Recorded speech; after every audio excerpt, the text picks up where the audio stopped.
Assalamualaikum warahmatullahi wabarakatuh. Alhamdulillah. Allahumma salli ala sayyidina Muhammad wa ala ali sayyidina Muhammad. Memang Al-Quran itu bahasa apa? Memang bahasa di sorga nanti bahasa apa yang digunakan? Berarti besok Al-Quran boleh dibaca dengan langgam Cina. Mau ngapain pakai tulisan Arab? Bangsa Indonesia, kamu dijajah sama Arab? Mau diperbudak sama Arab? Itu adat Arab. Mereka menumbuhkan rasa benci kepada Arab. Memang Nabi Muhammad itu siapa? Kalau Islam dikatakan sebagai agama Arab, ini persoalan serius. Islam itu agama langit, bukan agama Arab. Al-Quran diturunkan dalam bahasa Arab.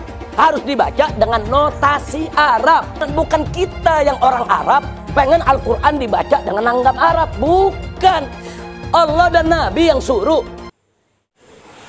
Ya, kita kadang-kadang pusing juga kita pikir pro dan kontra dalam negara kita ini.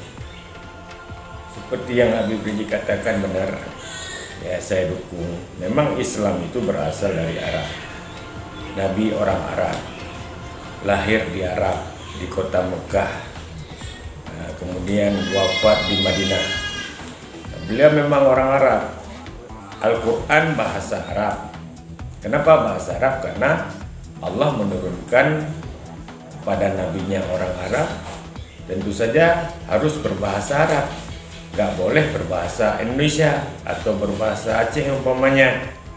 Nah, kalau bahasa Aceh kan gak enak didengarnya. Kalau seandainya Nabi orang Aceh, kalau umpamanya Nabi orang Aceh, tentu diturunkan dalam bahasa Aceh. Begitu juga kalau Nabi orang Indonesia, berbahasa Indonesia. Allah memilih memang orang Arab. Jadi kita tetap berbudaya seperti budaya Indonesia, budaya tidak melanggar syariat. Nah, ini tokoh-tokoh ini mengatakan Islam Nusantara itu adalah Islam yang lembut, yang santun, bukan Islam Arab yang keras dan radikal. Kalau Islam Arab mereka katakan Islam keras, Islam radikal, Islam ekstrim, lalu Islamnya Nabi Islam apa? Islam Nusantara. Kok tega mengatakan semakin panjang jenggot seseorang menunjukkan semakin tidak cerdas? Nabi berjenggot. Nah, kan gak lucu yang diserang jenggotnya, saudara. Yang diserang jubahnya, yang diserang sorbannya. Atau nyanyikan aja Indonesia Raya dengan langgam Betawi. Nyok kita nonton ondel-ondel. Indonesia tanah airku. Oi. Hei Bahar, saya cari kamu di mana kamu. Kamu jangan sok jagoan kamu itu. Lawan pimpinan saya. Kalau kamu jago, saya cari kamu. Pret Jing, si gondrong biadab sampah masyarakat ini bilang katanya kalau bukan karena orang Arab, Jenderal Dudung masih nyembah pohon. Kalau bukan karena Jenderal Dudung, umat kau masih nyembah baliho. Gondrong bangsat itu kerjanya hina-hina Jenderal TNI aja ya. Injak-injak marwah dan martabat aparat. Kau lihat saja nanti. Bar, ente Muslim, kita Tentara Nasional Indonesia, banyak yang Muslim juga. Jangan kamu memprovokasi orang Muslim se-Indonesia. Kamu dengan ngatas nama ini jelek-jelekin baliho pimpinan kami. Maksudmu apa? Kamu asal ngomong ya kau. Kamu jelekin pimpinan kami, berarti kamu jelekin kami semua, prajurit Tentara Nasional Indonesia. Kamu lihat, kita semua cari kau. Kau kalau udah dicari sama Tentara Nasional, paling ujungnya kau nangis, jelas itu. Jangan cuma kau berani yang gebukin tukang ojek, santri, jelas. Oh perlu ini Bahar masukin lagi ke penjara? Nggak usah pakai nggak enak. Tangkep, nggak ada yang bisa berontak. Siapa yang berani berontak? Siapa yang mau ngurus Bahar? Pakai mau nantang yang bela Rizik itu. Masa TNI ditantang gitu? Ini sama aja dia nantang TNI. Tokoh-tokoh ulama diem, akhirnya mereka menyalahkan Densus, menyalahkan TNI Polri. Padahal yang ditangkap oleh Densus ini semua itu emang ulama kriminal. Apa yang bilang kalau Rizik itu nggak kriminal? Kriminal, bikin gaduh. Mentang-mentang Nabi turun di Arab, terus sertifikat Islam milik orang Arab nggak ada. Tempat diturunkan Nabi itu tempat yang bejat. Jadi Arab itu tempat bejat. Kalau nggak bejat nggak dikasih turun Nabi. Jadi Islam itu bukan Arab. Mereka yang teriak-teriak kriminalisasi ulama atau menuduh pemerintah Islam itu semua kaum Wahabi. Sampai akhirnya saya lihat MU ini kumpulan orang-orang Islam radikal Wahabi. Yang bicara itu semua Wahabi. Pandangan Islam radikal itu apa? Di luar akal sehat semua. bersuaralah, tunjuk itu orang, dia Islam radikal, dia Islam radikal, biar rakyat nggak kejebak. Kadang saya mengimpikan zaman Soeharto yang begini nih Pak, masukin sel udah sampai innalillahi wa inna ilaihi raji'un. Jadi zaman sebelum lahirnya Nabi disebut juga dengan zaman jahiliyah. Pada saat itu orang menyembah berhala, wanita-wanita tidak bisa hidup, perzinahan di mana-mana, pembunuhan di mana-mana. Zaman jahiliyah mereka menyembah kepada berhala, bukan menyembah kepada Allah. Memang dikenal kejam. Sebelum datang Rasulullah, Arab itu kejam. Ya Arab yang mana? Arab jahiliyah. Adapun Arab yang sekarang, ini Arab memang rahmatan lil alamin. Karena Nabi diutuskan ke muka bumi ini, wa ma arsalnaka illa rahmatan lil alamin. Tidak putuskan kamu ya Muhammad kecuali sebagai rahmat. Jangankan kepada manusia rahmat, bukan saja kepada manusia tetapi juga kepada binatang. Ya, kalau tidak ada orang Arab, pedagang-pedagang Arab yang datang ke Indonesia, maka Indonesia masih menyembah berhala, benar. Tapi kadang-kadang ada keceplosan ngomong. Ya, seperti yang kita lihat tadi, keceplosan ngomong. Ya, kalau bukan karena orang Arab, nah, katanya itu apa itu kita masih menyembah berhala, ya benar. Jangankan semuanya lah, kita termasuk saya mungkin masih menyembah berhala karena tidak datang orang Arab. Nah, kita harus berterima kasih kepada pedagang-pedagang Arab. Belajar dari sejarah. Siapa yang memasukkan Islam ke Indonesia? Tentu pedagang-pedagang dari Gujarat, dari Arab sana asalnya. Jadi tidak perlu dipersoalkan itu. Cuman kadang-kadang ceplos ngomong, itu namanya masih muda. Walaupun dia seorang Habib, tapi masih muda, masih panas darahnya, yaitu emosinya belum bisa dikendalikan.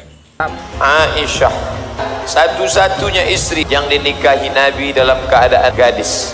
Yang lain-lain itu janda. Masalah perempuan menikah umur 9 tahun dipermasalahkan. Menikah muda ini baik. Makanya kita bingung dengan orang yang mencaci maki Aisyah. Pak Jokowi, rejim Jokowi mengkriminalisasi ulama. Nah, oleh karena itu suara saya nampaknya ya juga dianggap mengganggu ya, oleh orang-orang tertentu gitu kan. Ya hadis-hadis yang bagaimana kalian harus menghormati seorang guru, harus melayani. Nah itulah awalnya. Ada yang kelas 4 SD sudah masuk ke sana, itu mereka nurut ya, itu perkataan seorang guru. Kalau yang untuk yang dewasa dia ya dalilnya seperti itu. MUI itu cuma sebatas ormas kok. Tidak ada yang benar semuanya saya perhatiin. Apalagi semenjak ada Pak Anwar ini. Dari wajahnya aja juga kurang enak dilihat. Kalau ngomong nyelengkit se-Indonesia, termasuk saya ingin MUI dibubarkan. Bermoral bejat kalian itu semua. Berteriak-teriak mau membela Pancasila. Kalian tuh khilafah. Kalian tuh lebih senang khilafah di Indonesia ini daripada Pancasila. Kenapa sekarang kalian tiba-tiba mau membela Pancasila? Hello! Harusnya mereka ini diusir dari negara ini. Kalau mereka tidak mau Jokowi presidennya keluar dari negara ini. Pak Dudung berkata, saya berdoa pakai bahasa Indonesia. Karena Tuhan saya bukan Arab. Itu betul. Ada lagi yang mengatakan, bahasa Arab katanya ada bahasa surga. Ini sudah sesat. Ini sudah kafir. Hanya orang goblok nggak tahu artinya pakai bahasa Arab, berdoa pakai bahasa Arab. Lah gimana Anda mau sampai? Arab itu kalau tidak ada Ka'bah nggak punya kehormatan. Apa sih seninya budaya? Ada budaya Arab? Tidak ada. Bangsa yang nggak punya budaya, bangsa yang tidak melahirkan intelektual.